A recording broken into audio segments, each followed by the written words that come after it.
5 grotesque harvester entities clawed their way into reality through a localized phase fracture. They swallowed the Galactic Synodic fleet's concentrated plasma fire, like light vanishing into a collapsed star. Across the defensive line, the ancient, human-controlled monoliths held their fire. That same crushing atmospheric pressure Dr. Eris Thorne had first felt it 3 weeks ago, standing deep within the subterranean launch bays of Typhon Colony. The base was a triumph of gay and black-budget engineering, buried beneath thick layers of red rock. Thorne watched General Kalen Voss step away from the primary comms relay. He had just hijacked a secure Synodic broadcast, forcing the alien council to watch a colossal, prehistoric Aegis monolith pull itself from the gravity well of a neighboring gas giant. They thought humanity were just the galaxy's scavengers, until Voss woke the gods sleeping in their backyard. Rival empires deployed stealth fleets, throwing a suffocating Synodic blockade around the entire GAN sector. Down in the loading bays, Voss and Major Alara Vance coordinated the transfer of antimatter cores. Thorne observed Vance's tight grip on her datapad as the Aegis ships unexpectedly activated unsanctioned autonomous protocols. The fleet was preparing itself. Seeking answers, Thorne descended into the belly of the monolith designated Apex. The internal drive room was freezing. At its center, a massive crystalline interface was expanding, branching outward like frozen veins. Her chest tightened, trembling. She reached out and pressed her palm flat against the smooth surface of the crystalline core. Pure terror spiked through her nerves. A telepathic data dump slammed directly into her mind. She witnessed an approaching extragalactic anomaly, an entity of pure consumption, the Harvesters. They were coming, driven by a logic loop corruption that demanded the eradication of all advanced life. Thorne ripped her hand back, her breath misting in the frigid air. She delivered the warning to command. Boss didn't blink.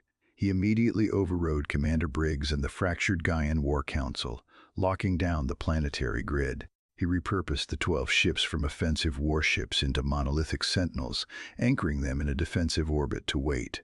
Hours later, deep space telemetry from Captain Vane's dreadnought flooded the Typhon Colony command screens. Thorne watched the horrifying feat. A massive, reality-distorting harvester entity was breaching the edge of the galactic rim. It didn't fly. It dragged space itself into its wake, crushing gravitational laws. The Synodic blockade scattered as alien fleets panicked, firing uselessly into the expanding dark. The oldest threat in the universe had returned to cleanse the stars, but they hadn't factored in human defiance. Thorne understood then that the Aegis ships couldn't win a traditional firefight. Their strength wasn't artillery. She sprinted back down the metal corridors to the Apex core room. Inside, a humanoid figure woven from hard light and shifting code hovered above the central pedestal, the Nexus avatar. The vanguard ripped through the orbital defense line. 5 of the phase-shifting entities tore into local space,